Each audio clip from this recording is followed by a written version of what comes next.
Everybody, welcome to CUSD Virtual College Fair breakout session. We're going to give a few more minutes for everybody to join us. Thank you all for being here.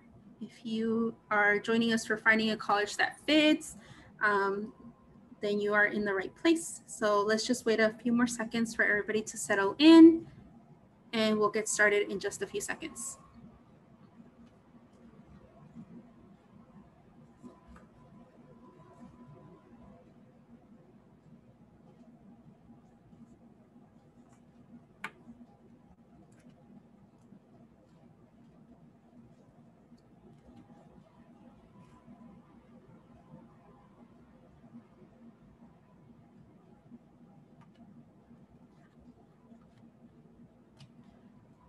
Okay, a few more seconds and we'll get started.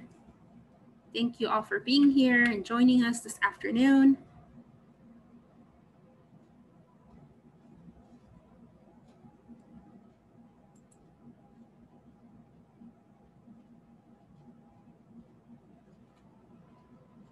Okay, I think we can get started. It is 4. Well, welcome again. Thank you for joining us on our third day of our virtual college fair. My name is Monica. I am a college and career counselor for CUSD-Futureology. I am joined by 2 of my other colleagues from the Futureology team, B and Anthony. I'm very excited to have you all for this presentation on finding a college that fits, how to choose the right college for you. I want to thank and introduce our speakers today.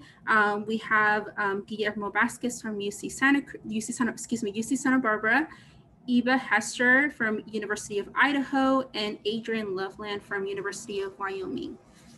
So as a reminder, this presentation will be recorded and it will be in our website, available in our website within a week from today.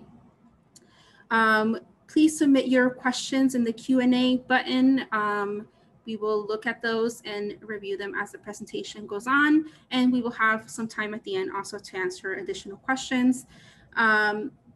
Also, just because we want to honor your time and then also honor the time of our speakers, this presentation is scheduled to end at 4:45 so that we can start our next presentation at 5 p.m. We do have a full schedule for today, so check those out.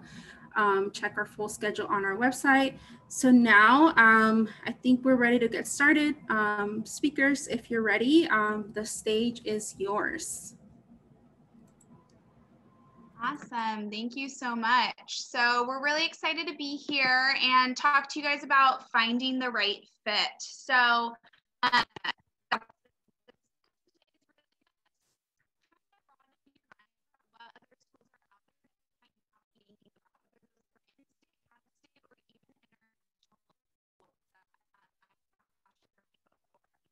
we're excited to get that started. So one of the really great things about the college search, and I think it's something positive to think about, is you have over 4,000 college options in the US alone. That isn't a number to overwhelm you. That is a number to excite you. That means you're getting in somewhere. You might be getting into a lot of somewheres. So there's so many options that sometimes people can say, oh gosh, I don't even know where to start. I don't know what I'm doing. And it's okay. Take a deep breath. You're getting into college, you're going to be great, you're going to have a successful collegiate career, and we're here to help you guide through those next steps and how to start finding that search.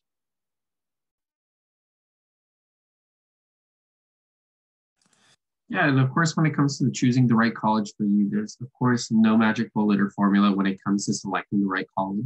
So you do want to definitely consider a lot of different opportunities and a lot of different things that are out there when it comes to these colleges to make sure that the college you are picking, at the end of the day, once you have the different options laid out for you of schools that you've been admitted to, you find the one that will essentially fitting yourself the best. So some of those questions to consider to start finding the right fit are these ones that we've listed. So do you want an associate's or a bachelor's degree? So an associate's will typically cover those general ed classes, while the bachelor's will be the bachelor's of science, bachelor's of arts. Of course, there's other variations within that. But what do you want? And another question to ask, are you limiting what your choices are by focusing on if a college is just public or private? There's benefits to both of those. So maybe have a healthy mix of both on your college list, depending on really what you want. Do you want to move several hours away from home? That's definitely to consider. Are you ready for that? I am from Orange County as well. This is where I grew up, and I went to college in Connecticut. Was I ready to move that far away? Probably not, but am I happy I did? 100%, and I would do it all over again if I could. Do you see yourself at a college with a lot of students or in a smaller to mid-sized university? That's really up to you. Do you want to know everyone when you walk past them going to class, or do you want to feel like it's a completely new experience and not going to be similar to your high school size? It's really whatever you want. And then do you want to be at a school where sports are a big deal, activism, hardworking students? What's the reputation of the students, of the school? Check that stuff out. And these are really questions that you need to be asking yourself before you're looking at a university so that you can start to narrow that list down. And then, of course, does that university offer what you are thinking of studying? And are you undecided? If you're undecided, you need to confirm that you can be undecided at that university, at all of the colleges that you're applying to. If you know what you want to study, make sure you're applying to schools that do have that major. If you're applying to a school that doesn't have nursing and you want to be a nurse, it's probably not a school you should be applying to. So be asking yourself those very important questions. Next slide, please. So for the type of college, there's various types that you might not be aware about right now. Of course, the most common are going to be 2-year and 4-year, and then public, private, and nonprofit. So for 2-year and 4-year, we have great 2-year universities that are wonderful to start out at here in Orange County. And so do you want to start out at a 2-year? Maybe you don't have the grades to get into your dream college right away. And so that's going to be something that you work for your first 2 years at a community college and then transfer to a 4-year. If you already know where you want to go and it's a 4-year university, then you're going to want to start out there. Public, private, and nonprofit. So our schools that we're all working at are public institutions. I worked at a private institution. I went to a private institution. Both are amazing. And now I'm doing grad school at a public institution. I find pros to all of them. For-profit universities, definitely check out the pros for those as well. But the public schools that we all work at, those are all nonprofit, and a lot of the private universities that you're going to be looking at are nonprofit as well. So just check out the for-profit statuses. And then single sex or co-ed, there are still single sex schools in the US, which you might not be aware about. There are also some schools that have a single sex college for men and women, and they're 2 different universities, but they share a campus. So it's a little confusing because you'd think, aren't they one university? No, they're actually 2 universities, but sharing the same campus. And some schools that are single sex, the opposite gender can still take classes on that campus. So it's really an interesting thing to look into if you are thinking of, for example, an all women's college. I know there's a lot on the East Coast. Religious affiliation. Some schools have a religious affiliation, but you're not required to sign a statement of faith, while other institutions are religiously affiliated with a statement of faith being required for all students. Check that out and see exactly what you're looking for. Chapel or church is required on some campuses, while some that are religiously affiliated don't require that. So definitely check out the requirements for that of what you are looking for.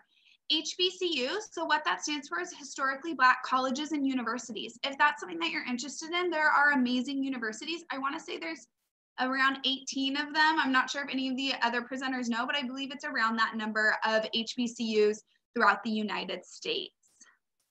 So next slide, please. So for location, this is a big one that a lot of you are probably going to have as one of the top things on your list, is trying to find what type of location do you want. Do you want a familiar setting, something closer to home, or do you want a new experience? You can still go out of state and be a driving distance from home, and you can stay in state and be flying distance from home. So California is obviously a very large state. So you can go to Arizona and be able to drive there, or you can go up way far up in Northern California and it'll be easier to fly. So what sort of setting do you want? For me, I wanted a brand new experience, something completely different from the bubble of Orange County. So I sought that pretty far away, 3,000 miles, and I was happy with that. Do you want all 4 seasons? You will find that both in state and out of state, and you'll find that internationally as well. So international, that's another amazing option. When you hear rural, urban, and suburban settings, rural does not mean desolate. Rural oftentimes means you have, the moment you walk off campus, you are in the great outdoors. And so if you're an outdoorsy student, rural universities might be something that you are looking to apply for. Urban, do you want to be in a setting where the university is revolving around a city with art, culture, multiple restaurants? Is that something that you're looking for? Do you like the feeling of living in suburbia like we are here in Orange County? If so, there are amazing universities that fall within that suburban setting. So it's really whatever you want. Start thinking about those questions and ask universities what type of setting they are.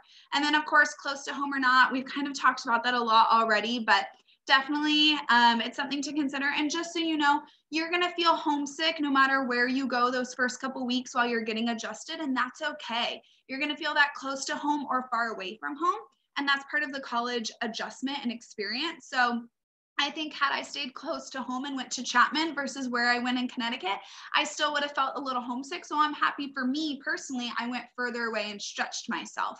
And so do you want that experience of close to home?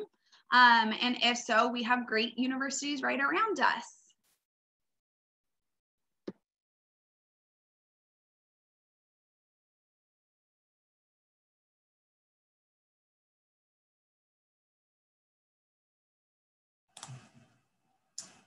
All right, yeah. So one of the things that you're really going to want to make sure that you're looking into, especially when it comes to selecting university that's important for yourself or one that's going to work for yourself, is really the campus setting. You know, really decide these things for yourself. Do you want a larger student body, a smaller community that's more of a college town? You really want to make sure that you're deciding the things that are going to essentially, you know, work best for you. You also want to make sure that you're looking at things versus like, you know, do you want to go to a school where everybody lives within a square mile, like at UCSB, or do you want to go to a commuter school where people live all over the place? And also, you know, the campus diversity and how many folks of different backgrounds or what backgrounds are important for you to be represented on those campuses. Also, you know, what kind of schools do you want? Do you want a school that's known for sports, activism, or academic focus?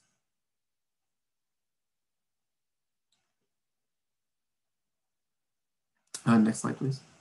Sorry about that. And also you want to make sure that you want to decide on student life as well. So for example, what kind of a student life do you want while you're on campus? You know, what kinds of activities are important to you? What kind of activities do you want to be able to participate in? And also keep in mind that, you know, as much information as we as transfer or admissions counselors can provide you when it comes to this area, keep in mind that it's always good to check in with current students as well, because they're going to be able to give you the most current up-to-date information and give you the most you know, direct information about what it's like and what student life is like on campus. So it's always good to check in with students that are currently on the campus through different organizations or different events that we might be putting on throughout these different universities that you might be interested in. Next slide.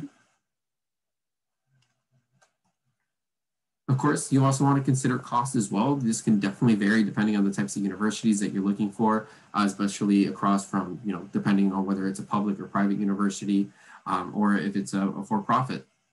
So you want to make sure that you're assessing all of these things accordingly when making a decision. And also you want to make sure that you're keeping it in track of, you know, the published price versus what the actual cost is. You know, some universities will give you a net cost calculator that can provide you very good estimates when it comes to what the final costs or offers are going to be like when it comes to your financial aid. So definitely make sure that you're checking the financial aid websites for these different institutions. Also keep in mind that financial aid is available for a lot of these universities, and also FAFSA is the key to a lot of these. You want to make sure that you're starting to apply to this. It opens on October 1st and is due March 2nd. However, I'm sure all of us can agree that we highly recommend that all students essentially turn this in much earlier than March 2nd. You know, as soon as you're done with your applications, you want to make sure that you're turning in those FAFSA applications as well to make sure you're getting in the best cost there. And of course, you want to make sure that you're keeping track of scholarship eligibility as well. You know, for example, out-of-state students outside of the state of California, you also want to make sure that you're keeping track of any scholarships that are specific there for you, as well as making sure that you understand what need versus merit means. What universities are focused more on providing scholarships on academic or economic situation rather than merit, which is, you know, based on your academic achievements or other achievements. Next slide. Of course, another thing that you really want to focus on is majors, making sure that you're understood on what opportunities are out there when it comes to, you know, the education that you want. Are you somebody who's decided and already has something in mind, or are you undecided and want to make sure that the universities that you're going to have an undeclared major? And also you want to make sure that you want to check the career opportunities that are intended or the career opportunities that are out there for the intended degree programs that you're looking for, making sure as well that you're looking into the different requirements that are available or are there for the specific programs that you're looking into. Sometimes there'll be special applications or special extra things that you'll need to turn in for a specific program. So you want to be mindful of all of that information so you're not putting yourself at a disadvantage when it comes to this process. At the same time, you also want to make sure that you're looking into direct versus indirect entry programs to make sure that you're clear on that sense. And of course, if you're undecided, you also want to make sure that you're asking yourself a couple of different questions to help you through that process. For example, what are my favorite school subjects? What do I like doing when I'm not in class? As well as, what do I want to take classes in, depending on what the subject is, or focus mainly on one subject. So a lot of different things to consider as well if you're undecided to help you along the way. And also keep in mind that during these, throughout these different universities, there's going to be a lot of different advisors and counselors that if you do enter as undeclared, there's going to be a lot of support for you there to be able to help in figuring that out. Next slide. And of course, the learning environment is also important. You want to be clear on what kind of learning environment you thrive in specifically and which one works best for you so that you can essentially do the best when it comes to the learning environments that you're going to be involved in. So for example, you want to make sure that you know exactly where you want to be depending on how challenging or how academically rigorous the universities are. Or, is it a competitive environment that you work best in, or is it a collaborative environment that you work best in? At the same time, you want to make sure that you're understanding what the difference is between, focusing more on small group discussions or lecture settings, and which one you do best in, and depending on what universities offer what, and and what opportunities are out there for you depending on your preferences. And also, the level of interaction that you want with your professors is also something that's very important and key. And looking at different universities, are you somebody who you want to be right there with your professors, have them be in their offices every day, or be somebody who's a little bit more laid back and doesn't necessarily talk to professors but just gets to their classes? At the same time, you want to make sure that you understand where you stand when it comes to the balance between academics and social life, and what kind of experience you want in that sense. Do you want one that is very much academics by the books and you want to focus on that? Or do you want a balance between the two? Or do you want a university that has a social life and that has a robust environment for a social life to exist in? And of course, you want to make sure that you understand your flexibility with class schedules, and whether you want a class schedule that's more flexible, that allows you to do more things, or something that's very structured, that's very rigorous, already planned out for you and already very straightforward when it comes to what types of classes you're taking or when you're taking them. So a lot of different things to definitely take into consideration here.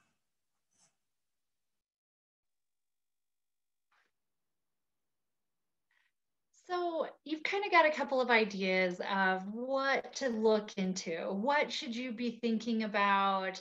And kind of doing that deep dive into yourself. Sometimes that's hard. Sometimes there's some rocks you turn over that you're just not sure about. But I think before we go on too much, I always want to make sure that students know that this is really about you.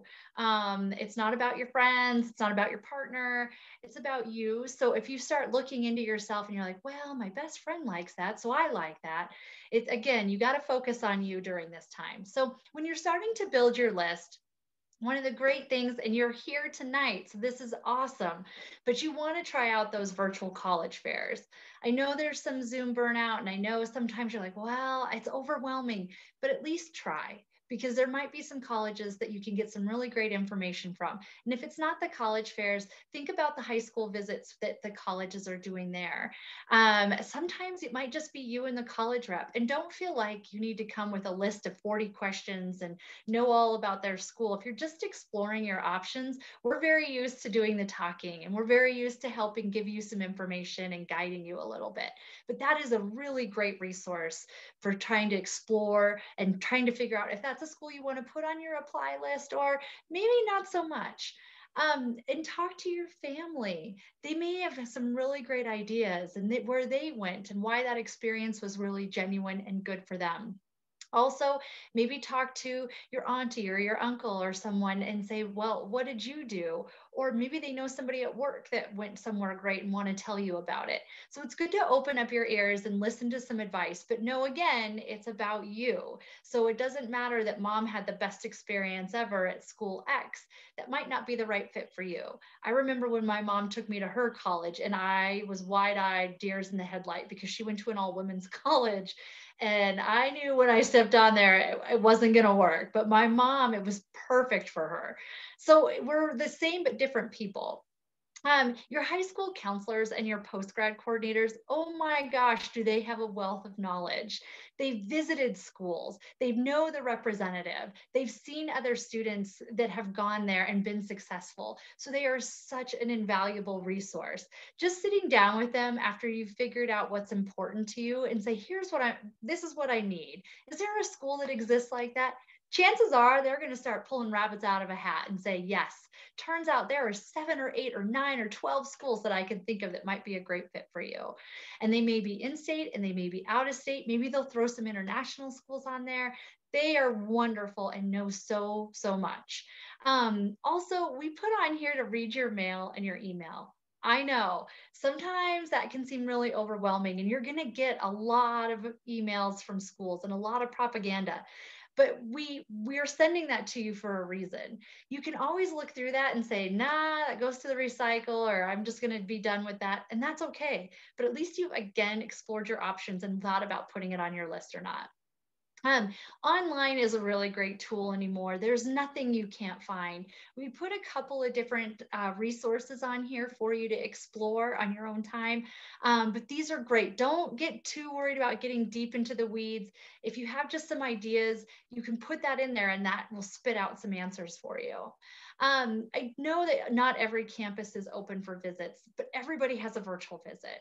Some campuses are slowly opening up to visitors, and we welcome you when we can. We want you, trust us, but we also want you there safely. So when that time comes, visiting campus is one of the best things that you can do. And even the virtual visit is one of the best things that you can do.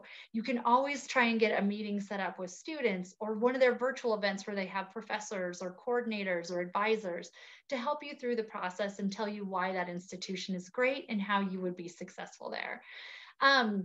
Also, talk to the reps.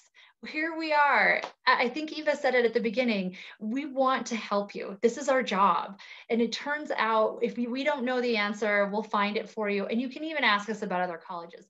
No, we don't know all the details, but we can say, I'm pretty sure they do accept the Common App. We're happy to help, or we'll help you put in touch with someone that does. And always keep an open mind. You will be surprised at some of the schools out there. We talked about all the different types, but there are so many. There's 4,000. And sometimes if you're a counselor or your family or a friend, or you go to a college fair and you're like, what is this school? You click on it and all of a sudden you're like, yeah, I'm loving this. This is going to be great. What a fantastic feeling. So don't be closed-minded and say, I'm only going within this radius, because you might be missing out on something great. Know that schools really want you. They want a motivated, energized student to make their institution great. So that could be you at their school. So do think open-mindedly and explore. Doesn't mean you have to apply. Doesn't mean you have to go, but it could be a good school to put on your list and explore a little more.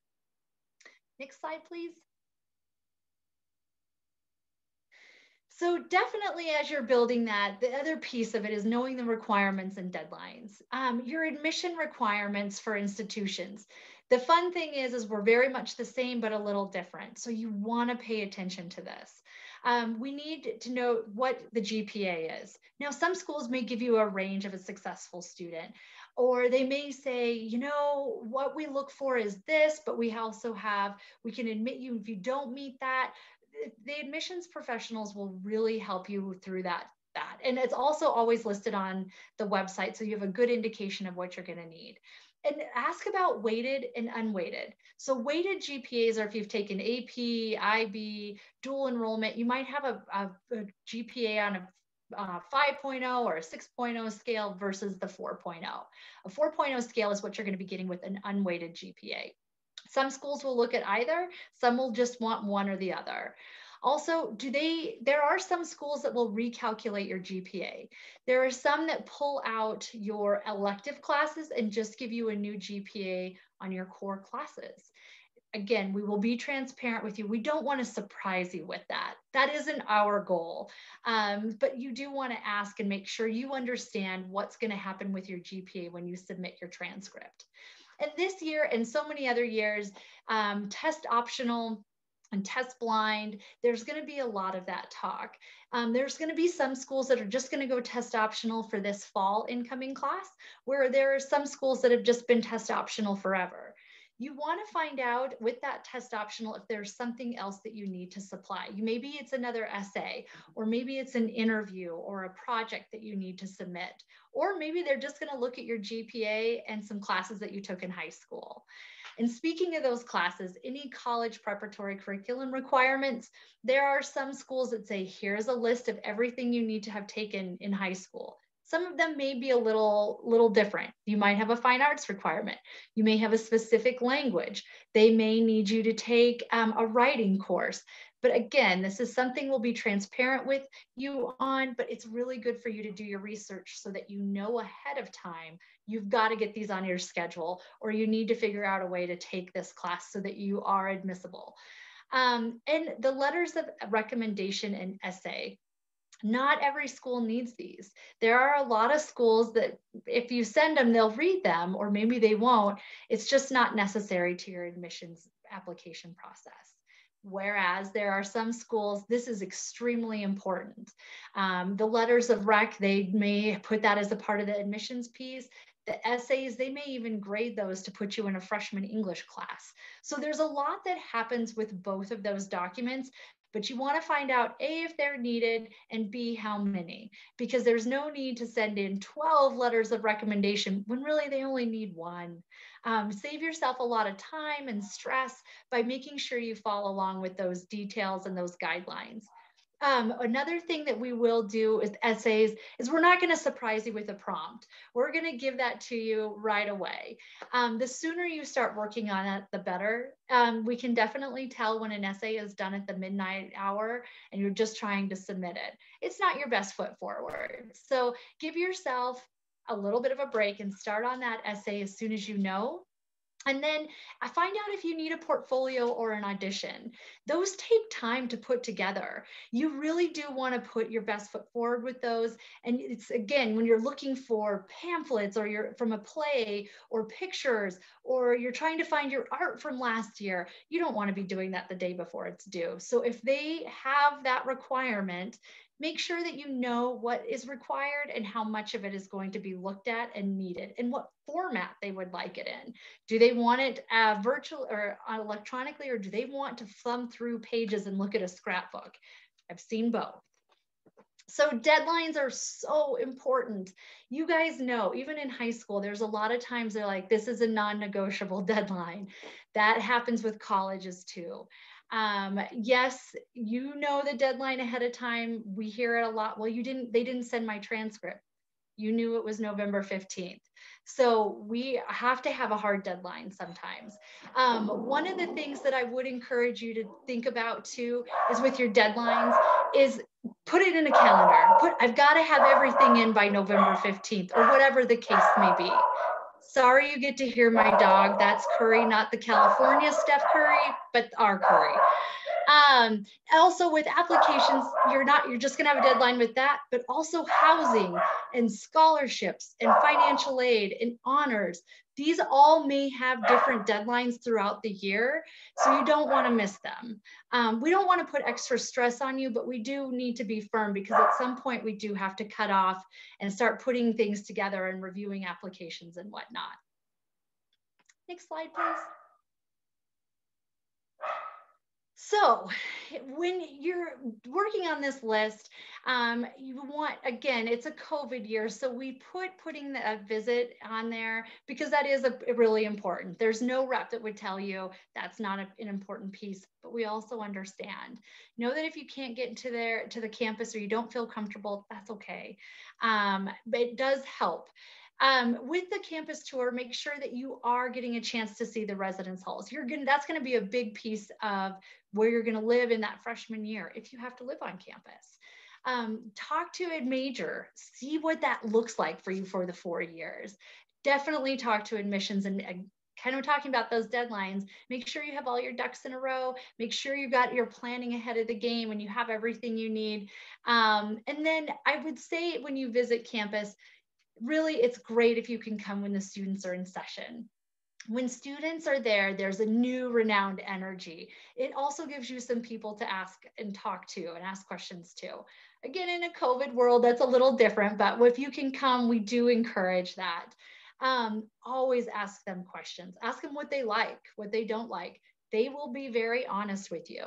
I do have to say around Valentine's Day, it's a little grumpier response. So just be careful of when it is finals, midterms, they're a little grouchy, just like everybody else. But please don't ever hesitate to do that. Or when you're walking through the student union or breezeway or whatever they have, look at the activities that are going on. Are there things that you like to do, that you're interested in, that you would want to spend your weekend doing? Pick up a newspaper. Every campus has a newspaper, and you would be really surprised how much you're going to find out about the school in that newspaper. There's going to be editorials. There's going to be articles about big issues on campus. So that really helps hone in on, I'm liking it, I fit in, it's filling all my cups, it's filling all my ethics and values. Whereas you might be the total opposite and say, I don't like what's happening here. And that's okay. Again, there's no right or wrong answer, and there's no magic formula for this. And then definitely explore the surrounding area. We talked about being rural, and maybe there's the outdoors. Go do those outdoor activities. Check it out. See if you like that stuff. Check out the downtown. If it's in the metro area, see how you can get around. What's the bus fare or the subway or something like that. So you want to get a complete overview and a complete feel for that area, because again, you're going to be spending a lot of time there. You want to make sure you like everything. And then if you can schedule a one-on-one with us, an admissions representative, we would love that. We really enjoy getting to know you, and we really want to make sure that we get your questions answered and we help you through the process. By the early spring of your senior year, really your top two or three choices is where you need to be at. We get asked a lot of times on how many schools we would suggest you apply to. Honestly, 5 to 8 is probably pretty good.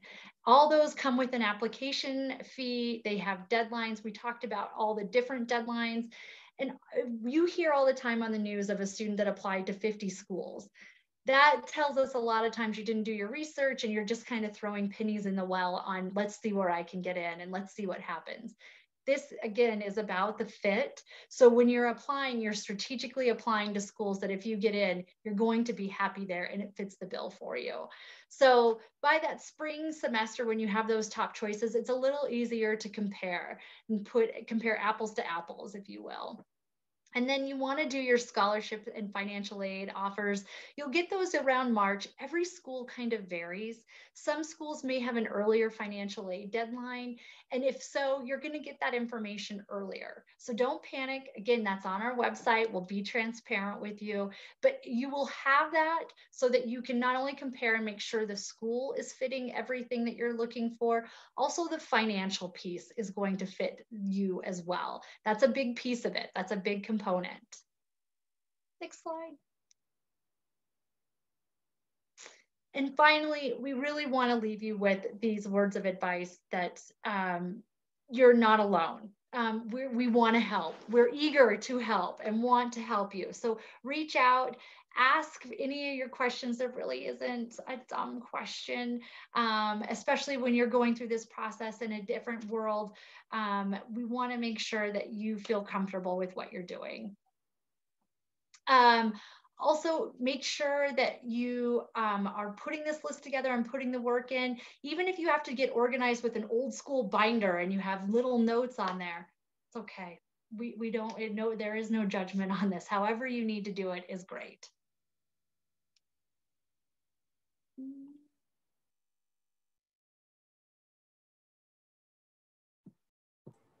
Yeah, so we're happy to take any other questions. And then I wanted to follow up. I was way off on how many HBCUs we have in the US. There's 56 private and 51 public. So I was so far off on that number. But yeah, we're happy to answer any questions that anybody has. Thank you so much, Eva, Guillermo, and Adrian. I do apologize. We do have something on our screen that I can't seem to get rid of. So hopefully you were able to follow along. But now we have some time for questions. So let's take a look and see what kind of questions are coming up. B, do you have any questions that have come up that you want Adrian or Eva to address? Sure, yes, we have one right now. It has more to do with community colleges, but if you want to weigh in, anybody, the question is, do you have any advice on the community colleges TAP or TAG, so TAP or TAG programs, so the transfer admission guarantee programs going into various universities? Anybody have any input on that? I don't, just because we don't have like a guarantee program. So all I would say with community college is definitely be asking, if you're planning on transferring from a community college, definitely ask how many of those credits can transfer in. Every university has a different limit. At the University of Idaho, we are pretty accepting with a lot of the credits. So we don't have a guaranteed pathway. If you go to this community college, then you'll definitely get into us. We don't have something like that. I know that's definitely more popular out here, I believe, in California. I'm regionally based. I don't think I mentioned that. So out here in California, I think it's definitely more popular, but I'm not sure too much. Guillermo, I think Guillermo might have some input. Yeah, so specifically because TAG is, I know, is a UC program. So yeah, so with these programs, what I would recommend, especially if you're looking into TAG or TAP, make sure that you're checking in with the different universities first and foremost, and make sure that you're choosing the right one, especially because for TAG, you only get to pick one university to tag to. So you want to make sure that you're picking the right UC that's right for you. Aside from that, just making sure that you're meeting all of the requirements and that you have the advice that you need. Once you pick that UC, check in with those transfer advisors at their campus so that you are making sure that you're staying on track. At the same time, you also want to make sure that you understand that you can also still apply to other UCs, even though you tagged to one UC campus. You can always apply to more. The only thing is you only get guaranteed admission to one. So just keep that in mind as you're going through that process. It's pretty much what I would say. That was super helpful. Thank you, Guillermo. Yes. All right. So what other questions do we have? I don't have any right now. Here we go. Okay. So this is coming in from Benson. So for the FAFSA, does the order of the first 10 colleges on the form matter? No, they do not. And if you're applying to 11 schools, for example, then you'll send in your FAFSA to 10 of them, call and confirm with one of the schools that they received your FAFSA, then you can remove that school from your list and add on your 11th school. Yeah, and I also want to add that we do have a specific FAFSA presentation tomorrow at 6. So if you do have any other financial aid related questions or FAFSA questions, also tune in for that breakout session. Thank you, Eva, for answering that. Any other questions? Yes, we just got another one in. So Geeta is asking, how would I determine income categories for the FAFSA? So it sounds like you should really be attending our FAFSA presentation, actually, that's happening, that Monica just announced. I think that would be a great place for that question. But if anybody wants to weigh in on that, they're welcome to. How would I determine income categories for FAFSA? Essentially, though, you're just going to be asked to fill in household income data, right? And that's going to come from typically the IRS retrieval tool. If your parent has an FSA ID, which you'll have to create prior to filling out your FAFSA, they're going to use that tool to pull in all of that information for your parent or guardian so that you don't have to do a lot of that work.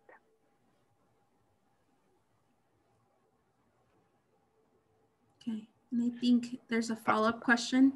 Oh, and I Guillermo? wanted to quickly mention tomorrow is for the tap and tag question. We're doing a transferring. We're doing a session tomorrow at 7. So that'd be another good place to attend, and that will be brought up there most likely. So tomorrow night at 7, if you're thinking about transferring.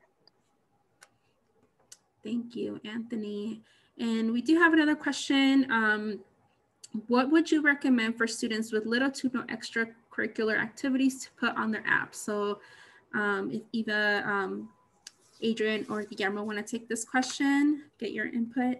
I think sometimes students get really wrapped up in this, and that's okay. Really, in this section, we're looking for quality over quantity. We would love to see that you're very passionate about something, and especially for leadership, maybe you started in that little club and then you worked your way up, or always think about just what you're doing outside of the class. If you're taking care of other siblings or you're working, that's fantastic. That's what we want to see. When we start to see 40 different clubs and extracurriculars and groups, especially if they're all your senior year, we know you talked to your counselor and she said, or he said, hey, you got to join a few things. And if you have like 0.1 hour per week, we know you're not really involved in that group. So I really just remember it's quality over quantity. And maybe my colleagues want to add to that a little bit.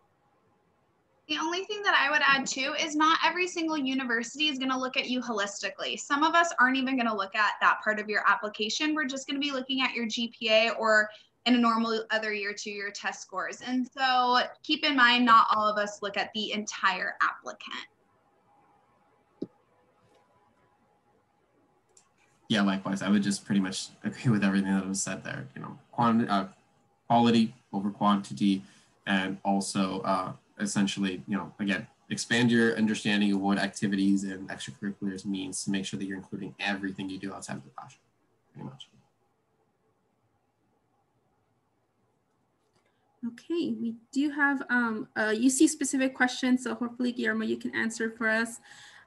Is there an area or button in UC application student can attach award or certificate images? There is not. Tell us about it.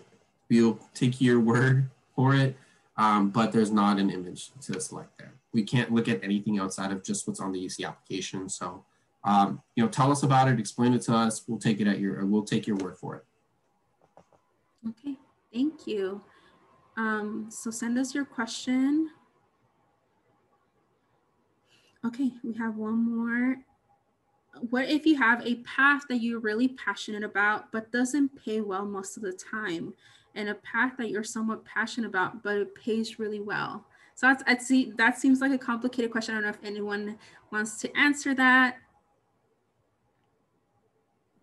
I mean, I think I would just say based off my own personal choice is I love being in a job that I'm passionate about. Education isn't the highest paying career out there, but I wake up really happy every day to do my job.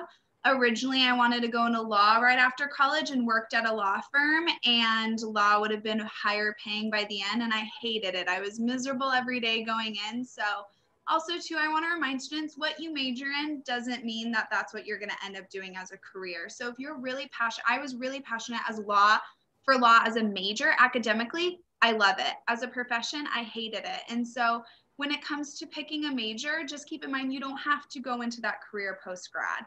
What you learn both in and outside of the classroom during your 2 to 4 years of college is invaluable. And that's really what's going to help you find out what career you want to go into.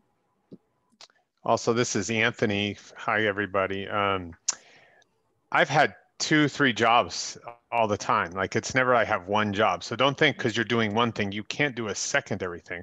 I've coached basketball, soccer all my life. I've taught SAT and ACT on the side, like things that I love to do, work with students and coach kids. Like, just because you're doing one thing doesn't mean you can't do a secondary thing.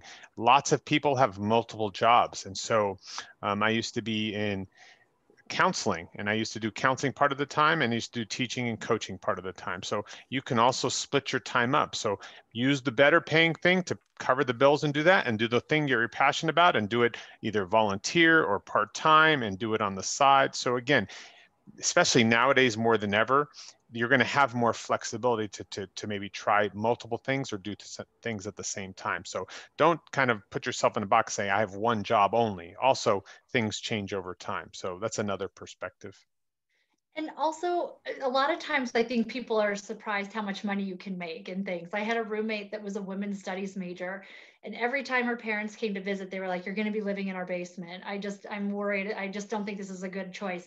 She actually is a foundation director now for a small nonprofit for women, and she makes more than some of my other friends. So I think sometimes we get in that if you're not have a big title and go to school for a long time, it's not profitable. And it really can be. There are so many unique jobs and so many areas that they just need motivated people. And again, like it was said, it doesn't matter your major a lot of times. It matters about your skill set. And really, happiness is a big, important thing anymore. So I think you got some good advice from everyone on knowing that pursuing your passion sometimes is the greatest gift. I agree. That was some really great advice. Well, I think that's all the time we have for questions. I want to thank you all for joining us. A special thank you to Adrian, Eva, and Guillermo. This was invaluable information. And for our students who are still here with us, just know that this is an ongoing conversation. You know, when we meet with, if you do meet with one of us, this is a conversation we're probably going to have with you about, you know, how to choose a college that's right for you. So just know that this is something that that you should be thinking about. You know, if you're a sophomore, you're going to be thinking about it. If you're a junior, and you're going to be thinking about it throughout the whole year, just as you finalize your list at the end of your junior year. And so with that being said, I do also want to let our juniors know that in addition to having a bunch of resources that are available to any grade level on our website, we have webinars in the past that we've done about college fit and finding colleges and building your college list. We do have an event in the spring called College List Jumpstart for our juniors that they can register for. Check on our website in the spring semester so that you can join us for that. But that's pretty much it. We thank you all for joining us. Please give us your feedback on this presentation. Please take out your phone and scan this QR code. We want to hear what your thoughts are about our presentation so that we can improve for next year. And if you want to get in connect with our partners and our speakers that were here today, please fill out that survey. But with that, I think that's pretty much it. Again, I want to thank our speakers, Adrian, Eva, and Guillermo. Thank you so much.